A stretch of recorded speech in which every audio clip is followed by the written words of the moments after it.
Good morning सबैजना सन्चै हुनुहुन्छ। म चाहिँ एकदम ठिकठाकै छु। आज चाहिँ मेरो छेजुदोमा सेकेन्ड डे, सो म चाहिँ अघि उठेर रेडी भइसकेँ अनि अहिले चाहिँ बिहानै छ, त्यस्तो 7 जति बज्यो होला। अनि म चाहिँ अब बाहिर निस्किन लागेको।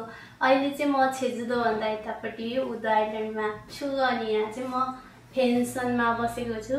यो फेन्सन भनेको चाहिँ सानो सानो नेपालको होमस्टे टाइपको हुँदो रहेछ, त्यस्तोमा बसेको छु। यता हेर्दा त पुरानो त्यो उहिलेको कोरियाको घरहरू जस्तो छ, यो भित्ताहरू पनि त्यस्तै छ, तर सफा चाहिँ एकदम सफा हुँदो रहेछ। अनि यहाँ चाहिँ 2 जनादेखि 4 जनासम्म बस्न मिल्छ। सो यहीँ बसेको थिएँ अनि अब चाहिँ म निस्किन लागेको। बाहिर चाहिँ कस्तो मजाको घाम लागिरहेको रहेछ अनि म चाहिँ अब मर्निङ भ्यू हेर्दै हिँड्दै जानु पर्यो भनेर सो म चाहिँ हिँड्दै जाँदैछु। यहाँनिर रेन्टमा साइकलहरू अनि त्यो नेपालमा हाम्रो तराईतिर पाउने जस्तो सफारी अटो सफारीहरू जस्तो चाहिँ कति धेरै पाउँछ, तर मलाई चाहिँ हिँड्दै जानु मन लाग्यो भ्यू हेर्दै। सो म चाहिँ हिँड्दै जाँदैछु। यहाँको पानीको कलर चाहिँ यति ब्लू कलर छ यहाँको समुद्रको पानी, सो एकदमै राम्रो लाग्यो चाहिँ मलाई। अनि अब चाहिँ म पुग्नु लागिसकेँ। बिहानै समुद्रको भ्यू हेर्दै हिँड्नुलाई चाहिँ यति आनन्द आइरहेछ साथीहरू। चिसो हावा चलिरहेछ, सो एकदम मुड फ्रेस भइरहेछ। अनि अब चाहिँ म पुग्नु लागिसकेँ। यही हो पपकर्न बिच चाहिँ। अनि यहाँ चाहिँ एकदमै यहाँको पानीको कलरै डिफ्रेन्स खालको के साथीहरू। अनि यो उँभो देखिएको चाहिँ फेन्सनहरू हो। सो अब चाहिँ म ड्रेसहरू चेन्ज गरेर एकछिन फोटोसुटहरू गर्छु। मैले चाहिँ ड्रेस पनि चेन्ज गरिसकेँ। मर्निङमा रमाइलो भइरहेछ, म चाहिँ एक्लै भए नि इन्जोय गरिरहेको छु। पपकर्न बिच पपकर्न जस्तो बालुवाहरू छ, बालुवा उडाउँदै।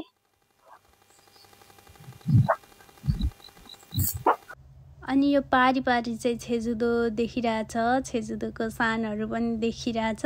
अनि यहाँ चाहिँ बिहानमा चाहिँ अब कोही नभए पनि होइन, अब यत्रो बिहानै त्यो को हुन्छ र। अनि म चाहिँ अब आएको बेला यो पपकर्न बिच चाहिँ अरूले भिडियो फोटोहरूमा खिचेर हालिरहेको हुन्थ्यो नि त, सो त्यो देख्दा चाहिँ मलाई कस्तो आउन मन लागिरहेको थियो। सो त्यही भएर म त्यहाँ आएको अहिले बिहानै। अब यो सिजन पनि होइन बिचमा आउने, सो त्यही पनि। अनि मान्छेहरू नभए पनि म चाहिँ गएर यसो फोटोसुटहरू गर्छु, भिडियोहरू खिच्छु आएको बेलामा भनेर आएको मात्रै हो साथीहरू। अनि यो बिचको माथि चाहिँ सबै सानो फेन्सनहरू छ। यहाँतिर चाहिँ होटल मोटेलहरू चाहिँ खासै पाउन रहेछ, सबै यो फेन्सनहरू मात्रै हो। अनि CUGSहरू चाहिँ रहेछ एउटा 2टा, त्यो पनि बेलुकामा चाहिँ सबै बन्द हुँदो रहेछ। सो खानेकुराहरू चाहिँ अलिक छिटै खायो भने मात्रै, नत्र भए बेलुका 7 बजीपछि चाहिँ खासै पाउँदो रहेनछ। अनि यो समुद्रको छेउमा साथीहरू यो चट्टान परेको जस्तो ठाउँहरू छ, जुन चाहिँ यो चाहिँ चट्टान परेर बनेको ढुङ्गाहरू जस्तो कालो कलरको, यो चाहिँ मलाई एकदमै राम्रो लागेको। यो चाहिँ छेजुदोको जता पनि समुद्रतिर यस्तै हुँदो रहेछ। यतातिर दिउँसोतिर चाहिँ मान्छेहरू एकदमै बेसी आउँदो रहेछ, तर अहिले चाहिँ बिहानै भएकोले गर्दा मान्छेहरू नआएको होला। अनि आज चाहिँ फेरि दिउँसोको वेदर चाहिँ पानी देखाइरहेछ नि त। अनि हामी चाहिँ त्यो पानी पर्नुभन्दा अगाडि चाहिँ छेजुदो फर्किनु पर्ने हुन्छ, किनकि यहाँबाट चाहिँ सिपमा मात्रै जान सकिन्छ। अनि सिप मात्रै जाने भएकोले गर्दा पानी पर्नुभन्दा अगाडि जानुपर्ने हुन्छ। सो त्यही भएर अनि आएको बेला अब आउन त पर्यो। यो पपकर्न बिच फेरि मलाई यति धेरै आउनु मन लागेको थियो हेर्दाखेरि, सो त्यही भएर अनि आएको। अनि अब चाहिँ म फोटोसुटहरू गर्छु, टिकटकहरू बनाउँछु, भिडियो बनाउँछु यति धेरै। सो त्यसपछि चाहिँ अनि यहाँबाट फर्केर आज फेरि अर्को ठाउँ घुम्न जाने हो। 12 बजीभन्दा अगाडि चाहिँ म यहाँदेखि फर्किन्छु। अब बिचमा आइसकेपछि त हल्का कपाल उडाउँदै फोटोसुटहरू पनि गर्नु परिहाल्यो होइन साथीहरू। मलाई चाहिँ फेरि घुम्नु गएपछि एकदम बेसी फोटोहरू खिच्नु पर्ने हुन्छ के।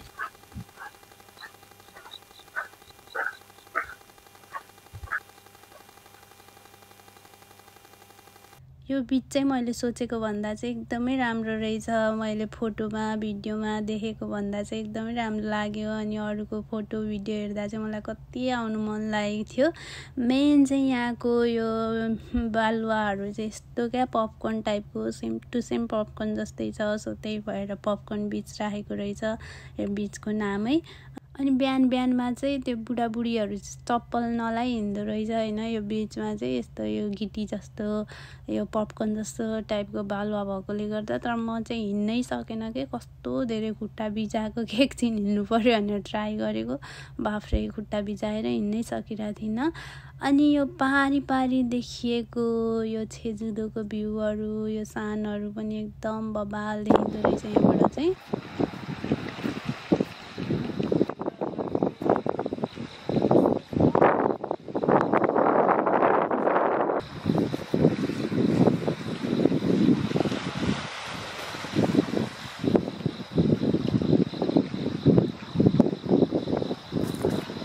वेदर चाहिँ दिउँसोमा पानी देखाइरहेको थियो, तर अहिले नै पानी पर्नु लागिसक्यो। कस्तो हुस्सु लाग्नु, बादल लाग्नु थालिसक्यो साथीहरू। अनि ब्याकग्राउन्ड खासै राम्रो देखिन छोडिसक्यो। पारी देखिरहेको सान कस्तो राम्रो देखिरहेछ है।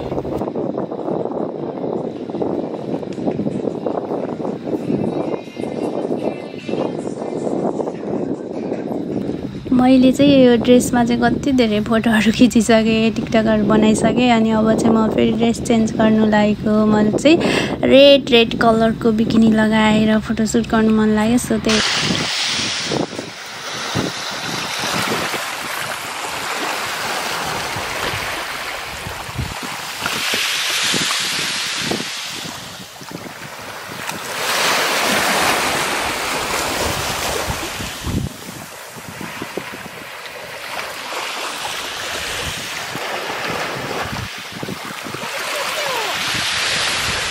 ओ माई गॉड, क्या आयो कि यहाँ त यस्तो जेली फिस जस्तो छ हेर्दाखेरि, कस्तो डर लाग्यो।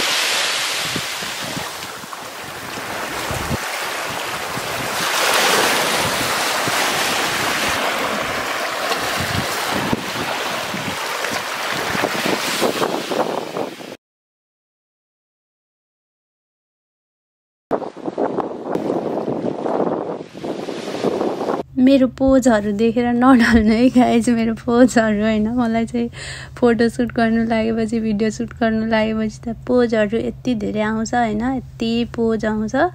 अनि बालुवा खेलाइरहेको छु यहाँ। मलाई बालुवा खेलाउनु चाहिँ मजा आइरहेछ। बालुवा उडाउँदै बालुवा खेलाउन चाहिँ कस्तो मजा लागिरहेछ होइन।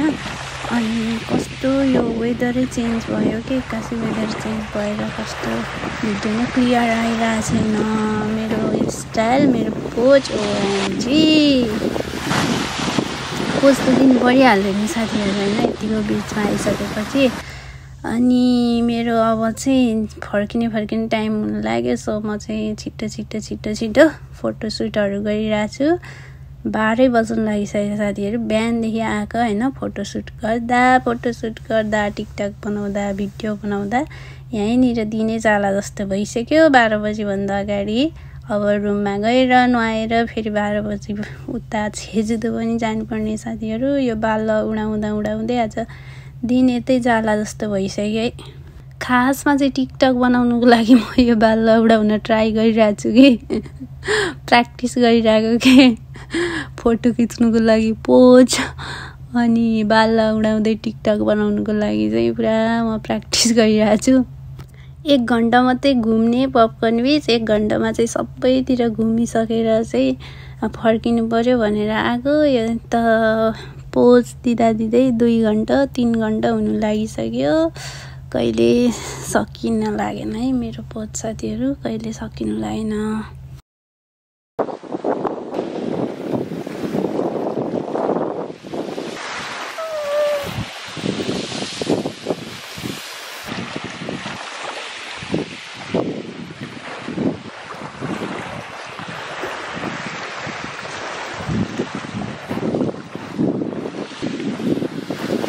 सो म चाहिँ यो सबै मेमोरीको लागि क्याप्चर गरिरहेको छु होइन। पछि अब यो टाइम, यो उमेर कहिले पनि फर्केर आउँदैन नि त। सो यही टाइममा, उमेरमा हो फोटो खिच्ने, भिडियो खिच्ने, रमाइलो गर्ने, घुम्ने, खाने भनेको। अनि पछि घर गएर होइन, नेपाल गएर पछि बुढेसकालमा हेर्दाखेरि म विदेश जाँदाखेरि दुःख सँगसँगै यो मेमोरीहरू पनि थियो। समुद्रको छेउछाउमा यस्तो फोटोहरू, भिडियोहरू खिचेको होइन। विदेशमा जीवनमा दुःख मात्रै होइन कहिलेकाहीँ रमाइलो पनि हुन्थ्यो भनेर पछि हेर्न काम लाग्छ नि त। अनि हामीले अब कोरियामा कति दुःख गरिरहनु परेको हुन्छ। सो त्यही पनि कहिलेकाहीँ त हो घुम्ने इन्जोय गर्ने भनेको। सो त्यही पनि घुमेको बेला चाहिँ म फोटोहरू भिडियोहरू चाहिँ एकदम बेसी क्याप्चर गरिरहेको हुन्छु कि पछिको लागि हुन्छ भनेर। सो अब चाहिँ म यहाँबाट अनि फर्किनु लागेको साथीहरू उदय आइल्यान्डको। आजको घुमघाम एकदम रमाइलो भयो। बिहान बिहानै मुड फ्रेस भयो समुद्रतिर घुम्न आएर। अनि अब चाहिँ म यहाँदेखि फर्किनु लागेको। By by Uday island. अब चाहिँ म उदय आइल्यान्डदेखि सिप चढेर चाहिँ फर्किँदैछु। अनि छेजुदो पनि आइपुगिसकेछु। अनि म चाहिँ यहाँदेखि ट्याक्सी चढेर चाहिँ सङचाङ इल्चङपोङ सानतिर जाँदैछु होइन। त्यहाँ जानुको लागि चाहिँ 1 आवर जति लाग्ने रहेछ। अनि वत्ता हत्ता गर्दा 2 आवर जति लाग्ने रहेछ। अनि यहाँबाट टिकटहरू लिएर यो माथि देखिरहेको चाहिँ सान अनि एकदमै बेसी हावा चलिरहेछ। यति धेरै हावा चलिरहेछ होइन। फोटोहरू खिच्न भिडियोहरू खिच्न पनि मजाले मिलिरहेछ होइन। त्यति धेरै हावा चलिरहेछ। अनि पानी पनि पर्ला जस्तो भइरहेछ कि वेदर कस्तो भइरहेछ। पानी सानो सानो पानी त परिरहेछ। ठुलो पानी पर्यो भने के गर्ने होला। तर जानु चाहिँ मन लागेको छ। अनि मान्छेहरू पनि यति धेरै छ। अनि यति धेरै मान्छेहरू जाँदा चाहिँ म पनि जान्छु भनेर जान लागेको। यो चाहिँ मुनिबाट यस्तो फादा छ। अनि यहाँ चाहिँ यति धेरै मान्छेहरू छ। अनि माथि चाहिँ अब हिँड्दै जानुपर्ने रहेछ। सो यो सिँढीबाट चढ्दै म चाहिँ जाँदैछु। अनि यहाँ चाहिँ यस्तो के यो ढुङ्गा चाहिँ आकारको ढुङ्गाहरू के यो जाने ठाउँमा चाहिँ आकारको ढुङ्गाहरू यसले बनेको। अनि मान्छेहरू पनि कति बेसी छ। सो हिँड्दै गइरहेछ सबैजना। अनि म पनि हिँड्दै जाँदैछु। हिँड्न चाहिँ यस्तो गाह्रो भइरहेछ साथीहरू। सो त्यही पनि रहर त हो जहाँ इच्छा त्यहाँ के भन्छ भन्ने आएन।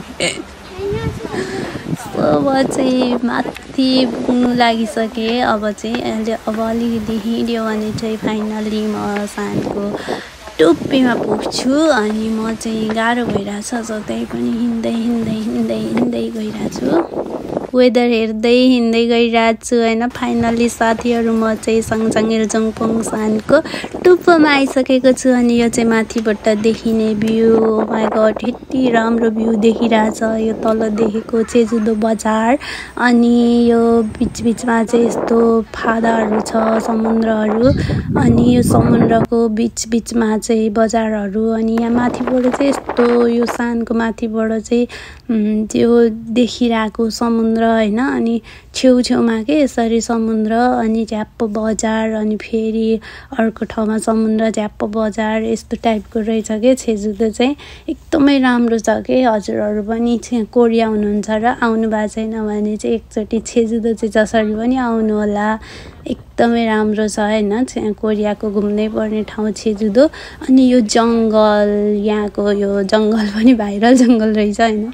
अनि यो जङ्गलको तल पनि सबै समुद्र छ। यो चाहिँ एकदम राम्रो जङ्गल माथिबाट देखिरहेछ। लाउन साथीहरू पानी पर्न थालिसक्यो। रेनकोट पनि छैन। छाता यस्तो हावामा कसरी ओर्ने हो होइन। सो अब चाहिँ फर्किनु पर्ने हुन्छ। फर्केको ब्लग चाहिँ गर्नु पाउँदिनँ होला। फर्केर तल आइपुग्दा चाहिँ पानीले भिजाएर यस्तो हालत बनाइदियो होइन। सो फर्केको ब्लग गर्न पाइनँ। अनि आजको ब्लग चाहिँ म यहाँ एन्ड गर्छु। Thanks for watching. Love you all. By.